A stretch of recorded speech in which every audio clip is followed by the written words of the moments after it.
this position, Mr. Tate finds the best move. C5! Striking! Right where he needs to be at the exact time. If the queen takes, you're just gonna lose the queen. If the pawn takes, the rook's gonna take. The queen's being attacked now, and the same thing happens all the same.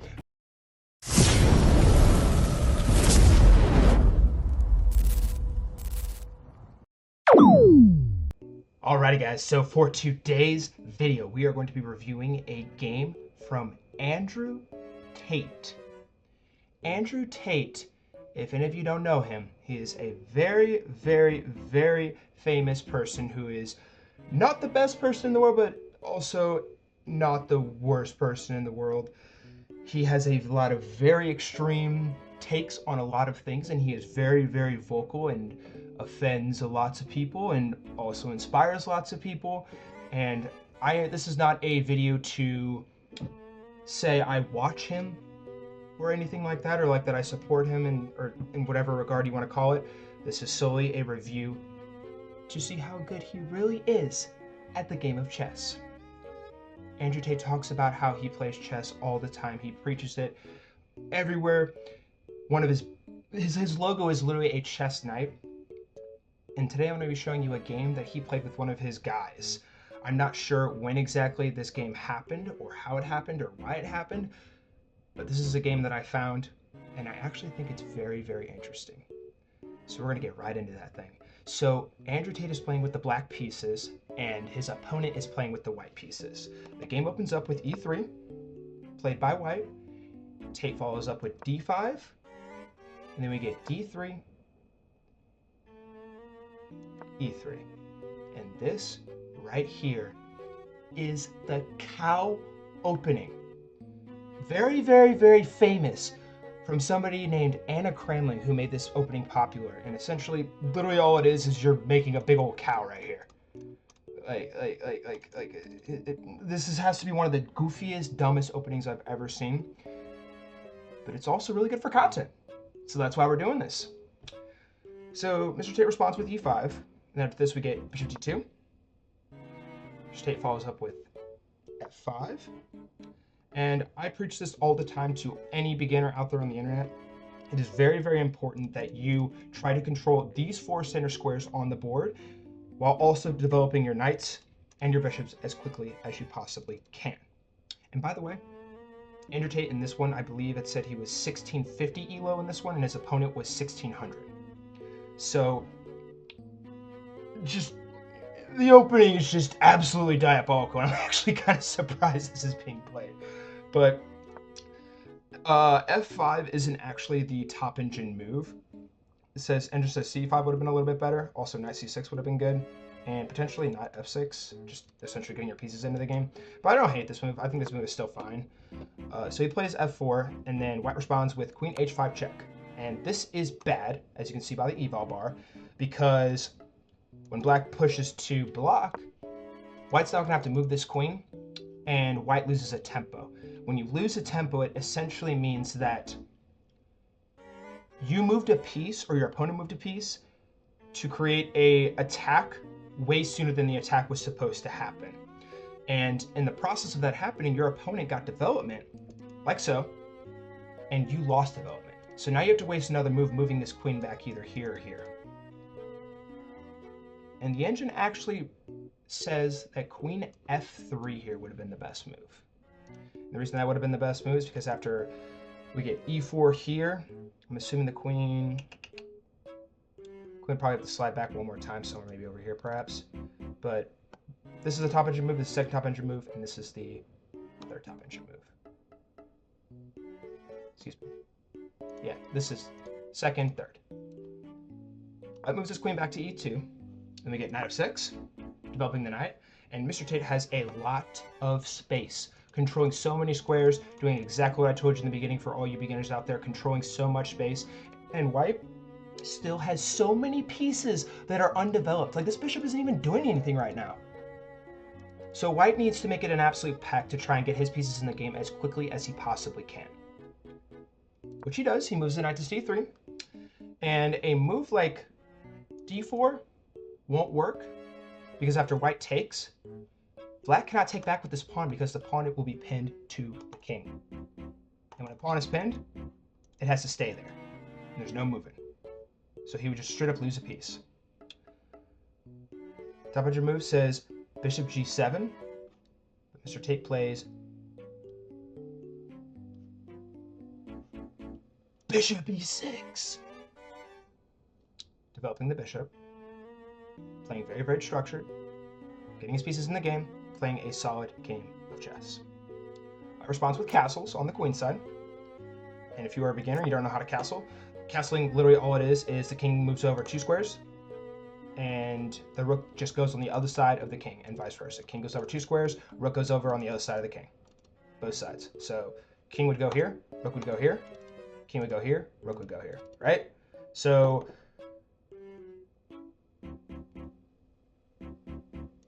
after white castles, we get knight c6, and Mr. Tate is doing very, very well as it stands. He's +1 on the eval bar, and he just, like I said, has so much freaking space. A very, very, very structured opening from this man.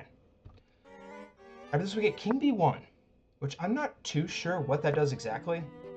Definitely not a top injured move. I believe it was just like I'm just rated it in inaccuracy. Oh, it actually was a good move now that I look at it. According to the eval bar. A better move would have been to probably push the pawn to d4 perhaps, or even, it says h4 here too. Oop, that's the a file. h4. Or f4. Striking. But he slides his king over, it's not a bad move. So we get bishop g7, or excuse me, we get queen d7, h4, and I have no idea what exactly that move does. And this move is losing completely and utterly to d4, striking at both the knight, or both the pawn and the knight. So when you push the pawn here, the knight's gonna have to move to either here or here. If the knight goes here, you kick it out here. If the knight goes back here, the bishop can just take, and now white's pawn structure is just completely and utterly compromised. So the knight goes here. Now you have a discovered attack, I believe, if I'm not mistaken. So you go here, bishop takes, queen takes. Actually, wait.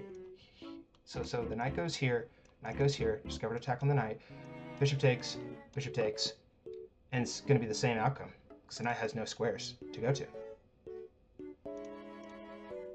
Because it just damaged white's structure there. So black actually misses this move. Black castles, Mr. Tate castles. We get knight h3, the devastating mistake because of d4, once again. We get h6, and Mr. Tate was probably trying to stop the knight from getting to this square because there are ideas here, maybe down the stretch perhaps, but honestly not really something you need to worry about too early on. After this we get rook c1,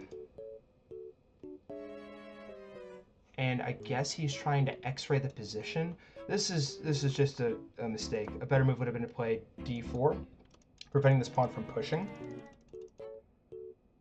And if takes, and now the queen's coming in here, although there will be a rook that gets in the game eventually to x-ray the queen, and vice versa. But he slides his rook over. Another move he could have played too was rook e1, apparently, creating a battery, or creating a solid a two-piece x-ray line.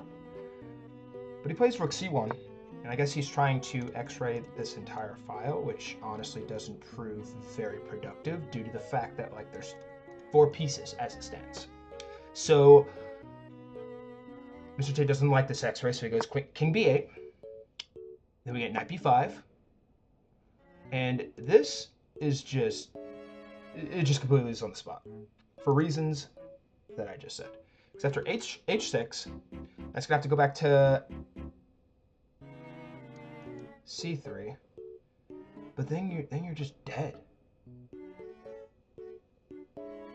The engine actually wants him to go. So after a6, wants the knight to go back here, and bishop takes, pawn structure gets damaged, and now as soon as this knight moves, the queen's gonna be able to get in, create so many threats. The bishop is coming in. Perhaps maybe you can eventually get this rook in the game too, and the threats are endless. So Mr. Tate plays a6. Then we get knight c3, bringing the knight back. And the best engine move here, once again, is d4. Mr. Tate plays bishop d6.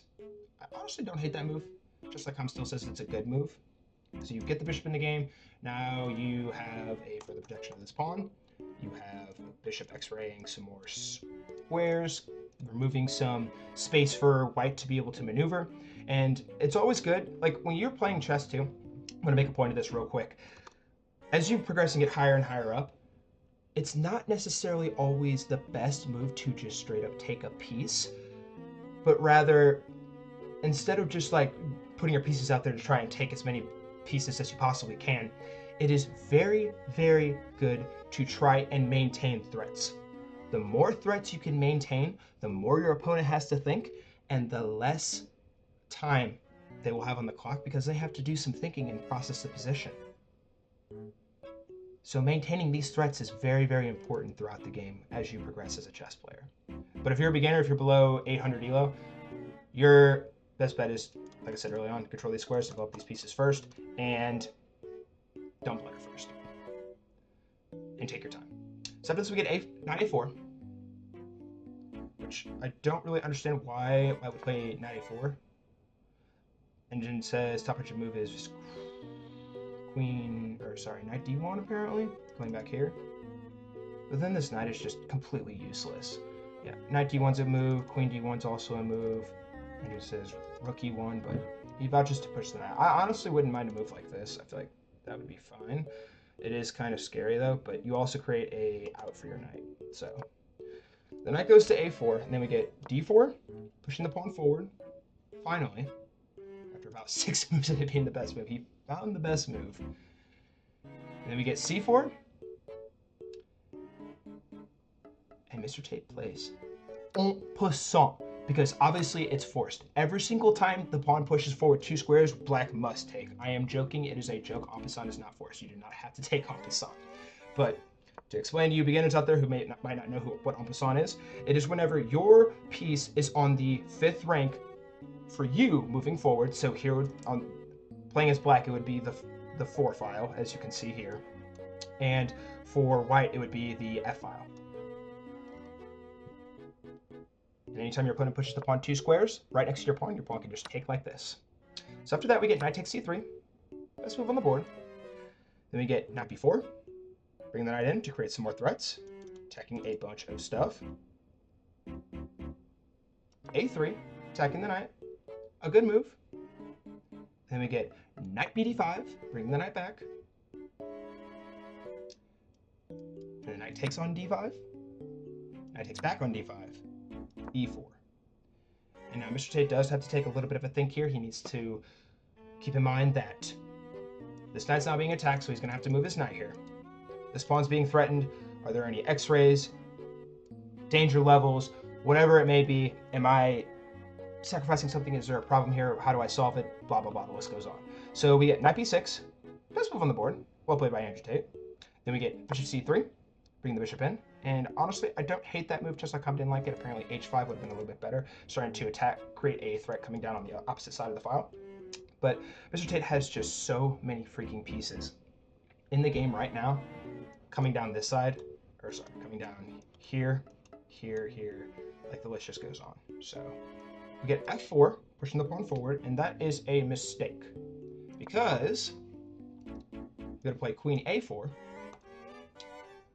White's best move would have been to play queen c2.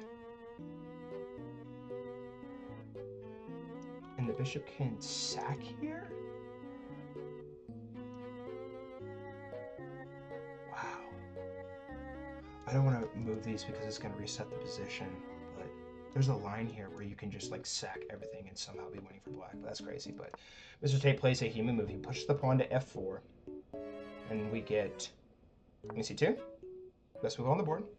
And Mr. Tate plays bishop f7, sliding the bishop back, and it looks like he's trying to create a battery of sorts coming down here to attack over here.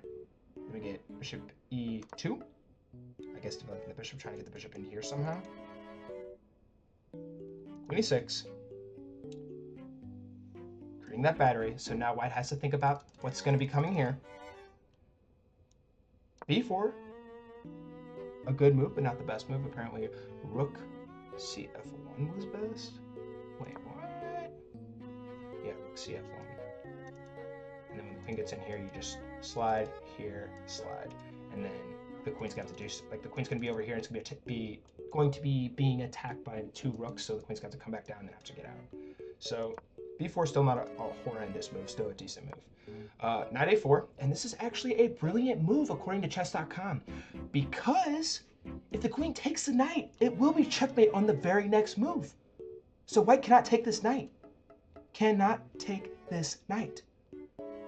So after this, we get f3 played by white. This is a mistake because after, and then the knight could just take the bishop here. Because if the knight takes, queen takes, checkmate. So this is literally just a free piece, and you also create a check.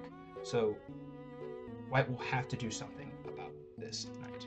His only move would be to play like here, probably. If he goes here, it will be mate still, because the king will be out of squares.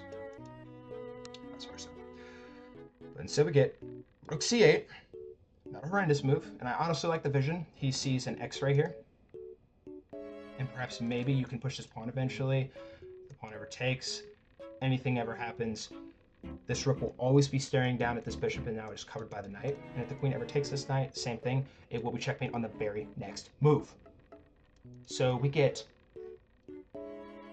bishop d2, and in this position, Mr. Tate finds the best move. c5! Striking! Right where he needs to be at the exact time. If the queen takes, you're just gonna lose the queen. If the pawn takes, the rook's gonna take, the queen's being attacked now, and the same thing happens all the same. The queen takes the knight here, the queen could come in and still checkmate, and it's just devastating. 2 brilliant moves in a row by Andrew Tate. Unbelievable. White plays knight f2. Then we get c takes b4, a takes b4, and this is actually another brilliant move. Hang on a second. He played 1, 2, 3 brilliant moves in this game. Unbelievable. And now the queen just has no squares to go. Because if the queen goes here, the knight's just going to take it. And it's going to result the same after the king takes back. Or if the king takes back, it'll be checkmate. If the king goes like here perhaps, same thing, checkmate will be brewing. And when it takes back, c takes, or I'm sorry, the rook takes on c2.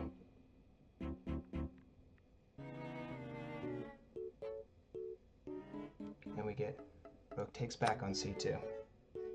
And in this position, white resigned. Because queen b3 is incoming. And the only move to prevent this checkmate, which is going to be brewing eventually, after king c1,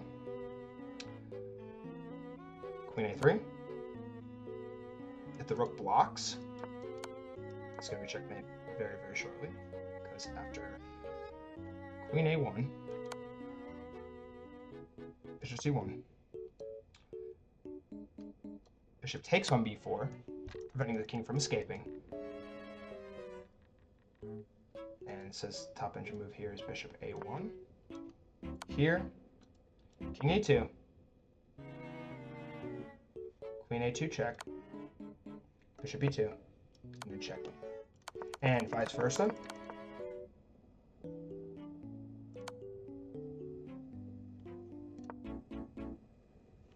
The king goes here, queen takes on c2, and there's no stopping this checkmate.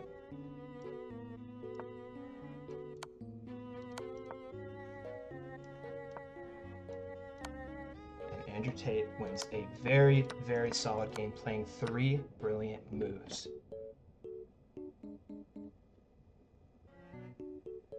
Unbelievable match. Well played by Mr. Tate, well played by his opponent, and that is going to be our game. Alrighty, guys.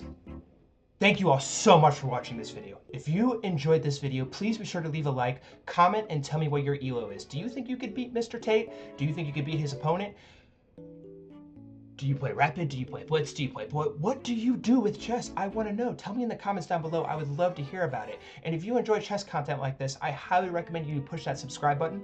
I upload these videos every single day, and they are funny, insightful, and we're going to be uploading a lot more celebrity game reviews and a lot more